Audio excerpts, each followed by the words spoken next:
Bonjour et bienvenue à vous pour ce tirage du lundi. Alors tout d'abord merci parce que nous avons dépassé les 4000 abonnés sur cette chaîne et c'est grâce à vous, hein, grâce à votre écoute attentive, grâce à votre à vos j'aime, à vos abonnements, à vos commentaires. C'est ça qui permet à cette chaîne d'être recommandée via l'algorithme de YouTube.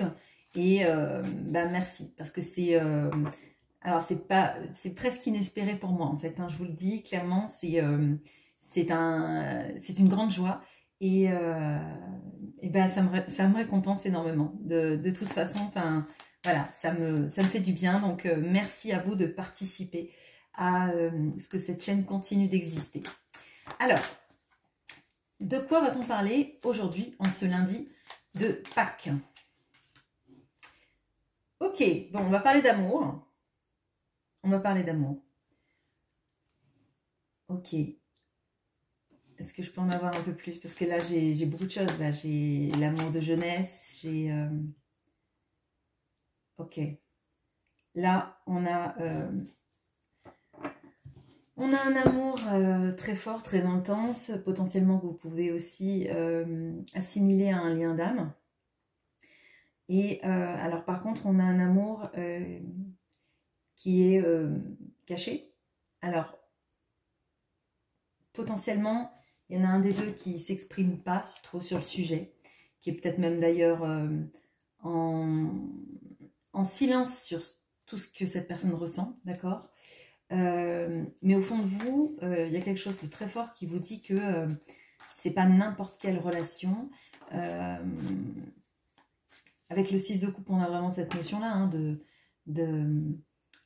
soit d'un amour de jeunesse, soit effectivement du lien d'âme, soit d'un amour tellement fort qu'il fait, j'allais dire, qu'il réveille notre enfant intérieur. Hein. Ok, bon. Alors, je vais séparer parce que je voudrais en savoir un peu plus sur cet amour-là, d'accord? Et je voudrais aussi, après qu'on s'attarde à cette papesse, pourquoi finalement il y a des choses qui sont tues dans cette relation. Alors qu'est-ce qu'on peut me dire sur cet amour? Ouais, bon. Ok, bon. Alors c'est un amour très fort, mais potentiellement compliqué. Alors, on a les amoureux. On a le 6 de coupe, donc effectivement, on peut pencher effectivement sur un lien d'âme, mais on peut surtout, c'est votre cœur qui l'a choisi, c'est son cœur qui vous a choisi, et dedans j'ai l'impression que dans cette histoire d'amour, il y a énormément d'obstacles, notamment du mental. Hein. Là, on a vraiment cette notion-là de quelqu'un qui s'auto-saboterait. Presque, d'accord?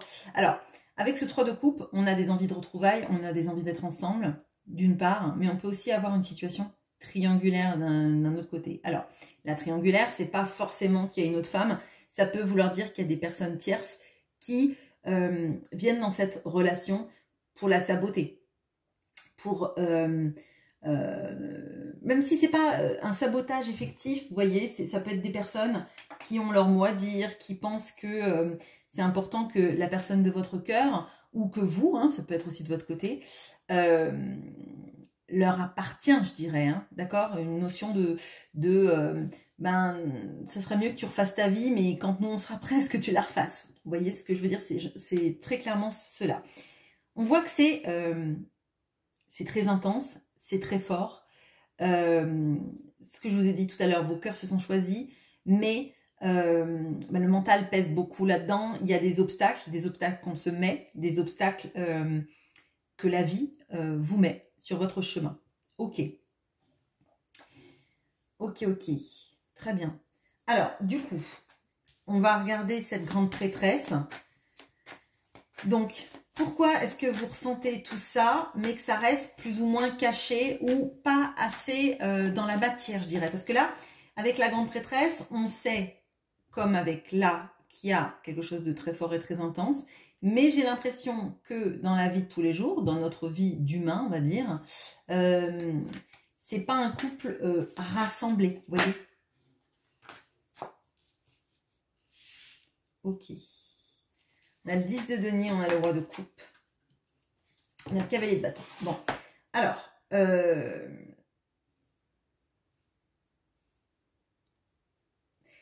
Alors, là, ce qu'on peut voir comme sorte d'obstacle dans cette vie-là, ça peut être la situation financière, une sorte de, je vais dire, t'as pas du gain, mais c'est pas vraiment ça.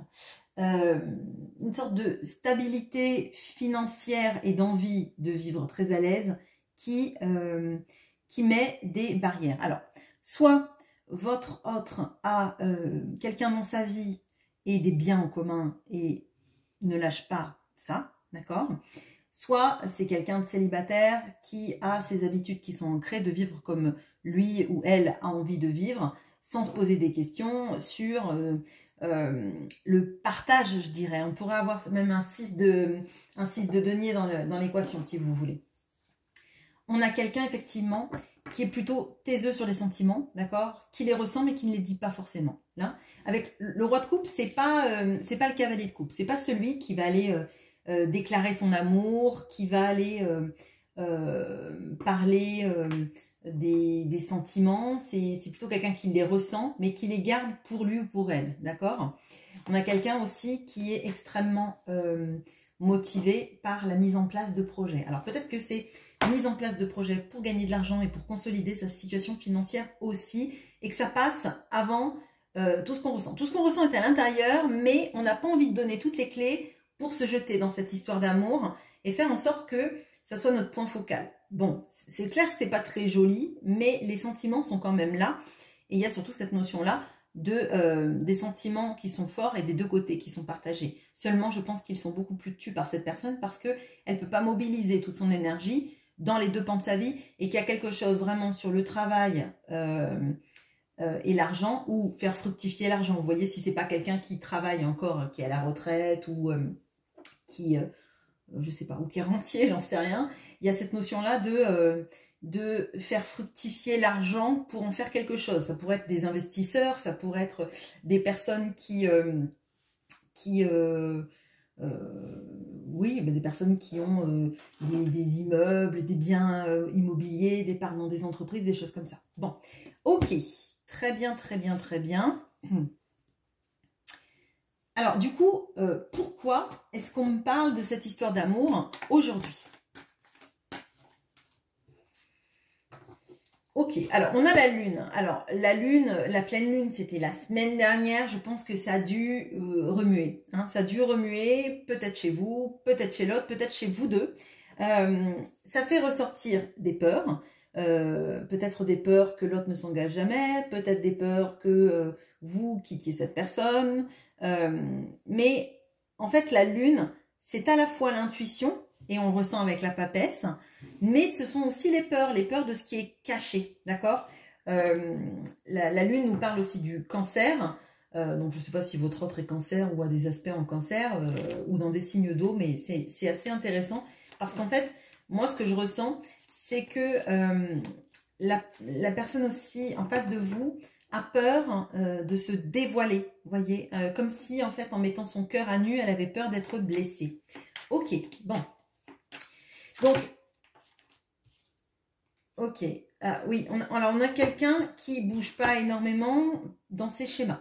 C'est quelqu'un qui a des épées, mais qui a les yeux bandés un petit peu à la lueur de ce 8 d'épée de la personne qui s'auto-sabote, donc qui n'avance pas. Il y a une sorte là, une sorte de statu quo donc, que vous devez ressentir, et peut-être que justement, vous vous dites avec tout cet amour qu'on ressent l'un pour l'autre, le fait de savoir et de ressentir que cet amour est très fort, pourquoi cette personne n'intervient pas, ne bouge pas, elle met toute son énergie visiblement dans ses projets, on va dire, hein,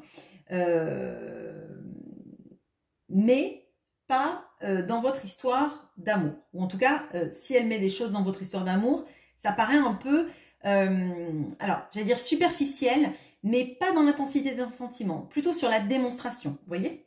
Bon, ok. Alors, est-ce Est-ce que cette personne va dépasser ses peurs pour vivre en place des choses avec vous? On a l'As de denier et le 9 de denier. Ok. Alors, là, on a quand même quelqu'un là qui a besoin, j'ai l'impression qu'il y a beaucoup de choses qui se décantent d'un point de vue financier et matériel, qu'elle retrouve une sorte d'autonomie financière. Alors, quand je dis autonomie financière, vous pouvez me dire, mais cette personne, elle a beaucoup d'argent. Et peut-être qu'elle a beaucoup d'argent en commun avec quelqu'un, ou qu'elle donne de l'argent à une famille, par exemple. Vous voyez ce que je veux dire? Peut-être, je sais pas moi, des pensions alimentaires très élevées, peut-être qu'elle donne aussi à ses parents, ses frères et sœurs, une partie de son salaire, on a ça, ou peut-être qu'elle a des biens en commun avec quelqu'un d'autre, auquel cas, elle a besoin de retrouver une sécurité et une autonomie financière. Avec ce 9 de denier, on a vraiment cette notion-là, pour acter des choses avec vous. Là, on voit quand même qu'on n'a pas quelqu'un, vous voyez, c'est pas le gars qui se jette dans le vide sans rien. On n'a pas le mat, là. Alors, il suffit que je vous dise ça tout à l'heure, ça se trouve, elle va tomber. Mais on a quelqu'un qui vient très harnaché avec, vous voyez, c'est le gars en croisière qui reste avec son gilet de sauvetage toute la journée au cas où le bateau coule, quoi. C'est très pratique. Non, mais blague à part, on a vraiment cette notion-là de quelqu'un qui a besoin de sécuriser ses mouvements, sécuriser ses actions avant de les actionner. Bon, peut-être que ça vient d'une peur, la peur de manquer, qui vient peut-être de l'enfance, j'en sais rien, ou peut-être aussi d'un diktat qu'elle se mettrait à elle-même, de réussir, de prouver sa valeur, et peut-être qu'elle a très peur de sa situation financière actuelle. Ok, bon. Je prendrai ça après, du coup, ok. Bon, vous dans tout ça, oui, alors, ouf, ok. Bon, alors, bon, vous dans tout ça, on a le 8 de coupe et le pendu. Alors moi, je pense que dans tout ça, vous savez très bien ce que cette relation représente pour vous. Vous savez très bien ce qu'elle vous fait vivre, expérimenter. On voit que ça doit jouer à fond sur vos intuitions. Il y a des choses qui sont ressenties. Peut-être que la peur avec la lune vous fait aussi ressortir des choses que vous prenez pour une intuition et qui est de la peur, et vice-versa, d'accord? Et que vous prenez pour des peurs mais qui sont en fait de l'intuition, etc. Bon.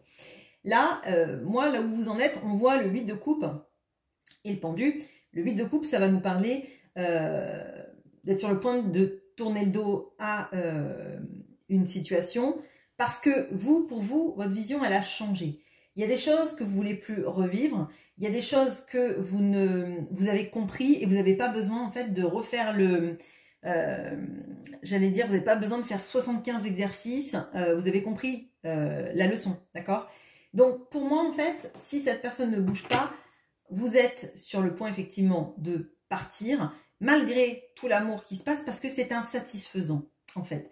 Le statu quo est insatisfaisant si le statu quo ne sert pas à prendre des décisions, à prendre des... tel l'ermite, il se replie pour réfléchir et après, il avance, d'accord? Le pendu... il est pendu, il en profite pour changer sa vision des choses. Le 2 d'épée, pardon, c'est quelqu'un qui refuse de faire un choix. Donc pour vous, en fait, cette période de non-choix, cette période de non-action de l'autre, devrait lui servir à avancer. Sinon, ben en fait, vous rendez compte que cette personne procrastine plus qu'autre chose, en se servant des excuses. Et peut-être que même pour vous, c'est une excuse de se dire qu'elle a besoin d'autonomie financière, etc. Parce que peut-être que vous vous dites, mais combien lui faut-il de millions, je dirais, pour se sentir indépendant? Vous voyez, peut-être que pour vous, en fait, l'autonomie financière et l'indépendance financière, c'est un prétexte de plus. Vous voyez? Moi, c'est ce que je ressens. Ok, alors, je vais prendre l'oracle des Médéors.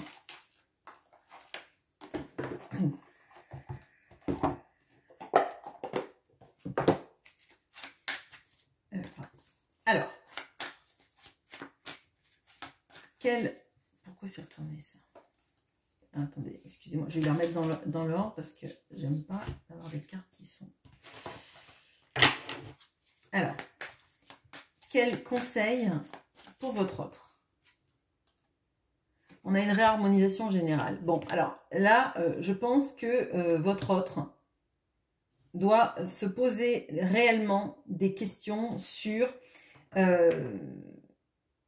un gros bouleversement dans sa vie qui... vous voyez, la réharmonisation, elle est dans les mêmes tonalités que ce 2 d'épée. Et pour moi, ça confirme ce qu'on dit là, c'est on se recentre, on ne bouge pas, mais pour créer quelque chose. Si on ne bouge pas juste parce qu'on a peur de bouger et qu'on ne veut jamais changer de choses à sa vie, ça ne marche pas. Il faut que la pause serve à décanter des choses, je dirais peut-être à secouer l'intérieur pour voir ce qu'on jette et pour voir ce qu'on garde. Il y a une notion là, vous voyez, un petit peu de ménage de printemps, mais intérieur, dans sa vie et dans tous nos schémas. Ok, donc votre autre, pardon, doit, lui, passer par une réharmonisation. Qu'est-ce qui me fait du bien? Qu'est-ce qui me fait pas du bien? Qu'est-ce que je garde? Qu'est-ce que je jette? Pour vous, on a l'amour de soi. Bon. Alors, pour vous, effectivement, il y a cette notion-là de ce qu'on appelle vraiment, pour moi, l'amour inconditionnel. C'est-à-dire, c'est très beau hein, d'aimer l'autre, quoi qu'il fasse, etc. Mais est-ce que vous vous aimez, quoi que vous fassiez? Est-ce que vous vous remettez au centre du village? Est-ce que vous faites des choses qui vous font du bien à vous? Parce que vous êtes la personne avec qui vous avez vécu le plus longtemps hein, et avec qui vous vivrez le plus longtemps. C'est vous, c'est vous. Donc pour moi là il y a une vraie nécessité de se remettre au centre des choses, de faire des choses qui vous font du bien avec des gens qui vous font du bien. Si cette personne décide de rester sans arrêt dans un 2 d'épée, vous ne pouvez pas l'attendre, effectivement, c'est ce qu'on voit là, mais vous ne pouvez pas, en fait, moi ce que je ressens c'est s'aimer suffisamment pour se dire que ce qu'on va faire et ce qui nous attend, c'est quelque chose qu'on a vraiment désiré et qu'on mérite, vous voyez. C'est mériter le mieux pour soi. Bon, et pour votre histoire, quel est le conseil? Attendez, j'en ai deux. Bon, elle est déjà tombée la semaine dernière, si je ne dis pas de bêtises. On a le lien avec la vie antérieure, du transgénérationnel, etc. Qui, là, avec le 6 de coupe et le 6 et les amoureux, pardon, me parle vraiment de ça. Vous avez un lien tous les deux, bâti visiblement dans une vie passée. Si vous n'y croyez pas, bon ben, visiblement, votre relation, elle dure depuis très longtemps, hein, d'accord? Normalement, on est là pour avancer. On n'est pas là pour répéter des schémas sans arrêt. On n'est pas là pour refaire des schémas ad vitam aeternam. On est là pour expérimenter des choses, libérer des choses, bâtir sur de nouveaux schémas et pas reproduire pendant 75 vies ce qu'on a déjà vécu et de se dire bah ça changera la vie d'après. D'essayer déjà de changer dans votre vie maintenant vos perspectives et votre relation. Là, pour moi, on a vraiment un recentrage sur vous et sur ce qui vous fait du bien. Et si cette personne n'accepte pas de bouger, effectivement, vous devez avancer pour vous. Voilà. Bon. Je vous souhaite une très bonne journée. À bientôt.